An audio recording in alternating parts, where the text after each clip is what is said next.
Today is Monday, September 22nd, and last night we ended up staying with the nuns who sang. It was so awesome. It was really cool. They went around the circle and asked everybody to tell something about themselves, where they're from, why they're doing the Camino. It was just really cool hearing all people's reasons, everything from I want to be praying with my feet, to retirement gift to myself, to went through a divorce, to processing the loss of a sibling or spouse, to lots of job transitions like myself. And it was just a really cool experience. And then we followed them. They sang different songs, everything from country roads to, we had a Korean guy, so he sang a Korean folk song.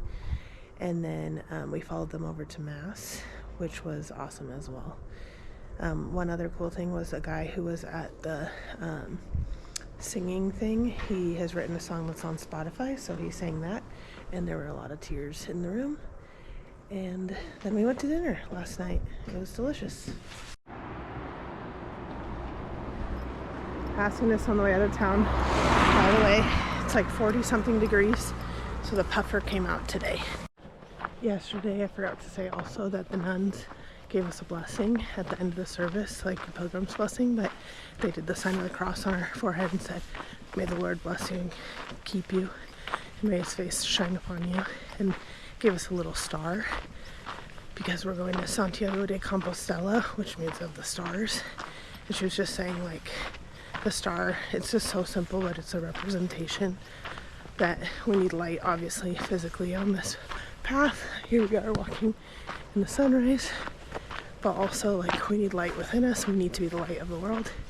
So it was just really special. And especially my mom's side of the family grew up very Catholic. I have two great aunts that are nuns, Sister Emily and Sister Rita Josephine, RJ.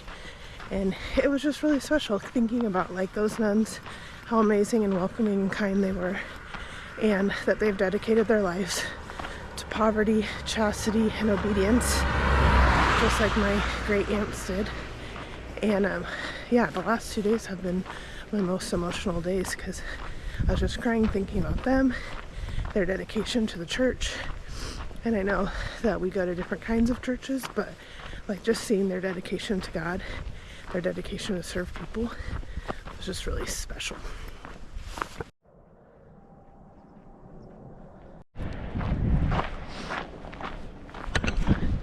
Okay, also we're going 17 kilometers before we even have a stop.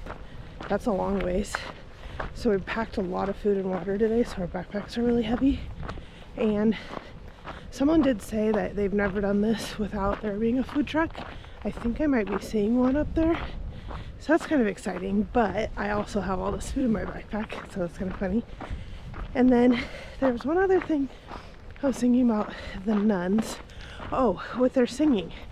They asked us not to take photos or videos, until the end. I took a picture with them, but they said, yes, I know you all want to take a video and a picture so that you remember this, but there's another way to keep a memory, which is in your heart. We just want you to be present here. And everyone who knows me knows I take 5 million pictures, document everything. That's been part of my job in the past, and I love doing it. It helps me keep a good memory. My whole family, I feel like we've always taken pictures and videos and things, but it is true to just be present in some moments and not worry about capturing it. So that was just really special, and it was cool. There were probably 40 of us sitting in there, and almost everybody followed that. There were just a couple people who filmed and took photos, and I don't even think they heard it. I don't think they were trying to be disrespectful, but it was just really special to be there.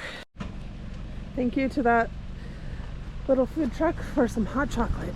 Here we go. The Meseta is long and flat, so there's a lot of dots. And my thought right now is I'm so glad I brought my puffer because it's cold.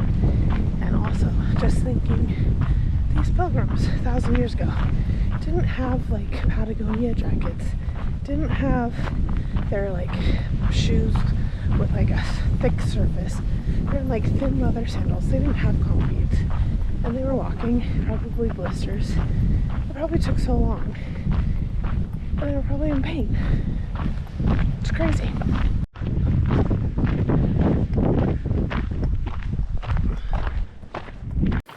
my GoPro died, so camera it is. But more mistakes I thoughts.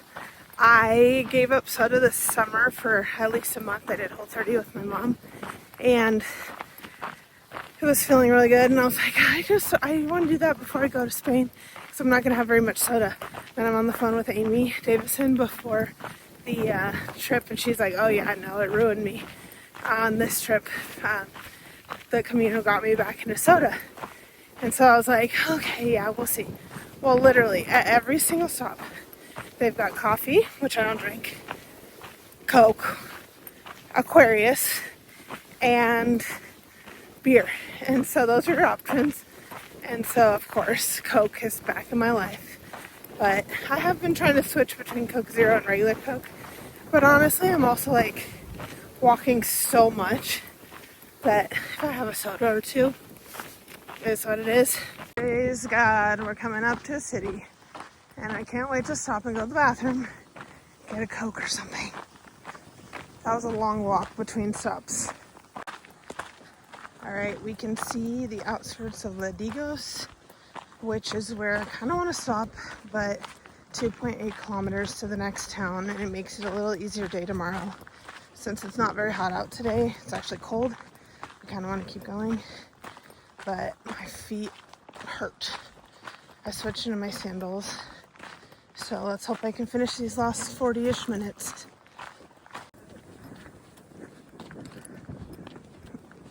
I think this is saying halfway point. I don't know. Here we go.